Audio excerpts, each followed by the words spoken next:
Welcome back to another technical deep dive here in the debug zone. Today, we're tackling a big question and breaking it down with insights from other users. Hopefully, this clears up some misconceptions and helps you get the answer you need. So, buckle up, stay a little curious, and let's jump right in.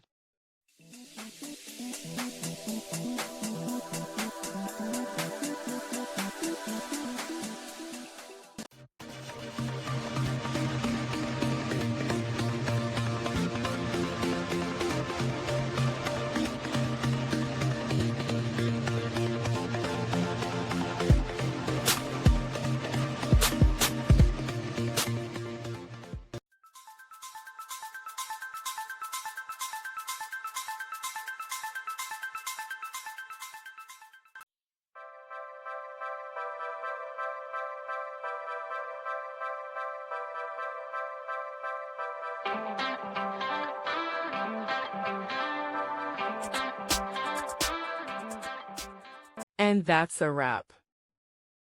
I hope you found the answer you were looking for. If you did, take a second to hit that subscribe button. It really helps out. And let me know in the comments which solution worked best for you. See you next time in the debug zone.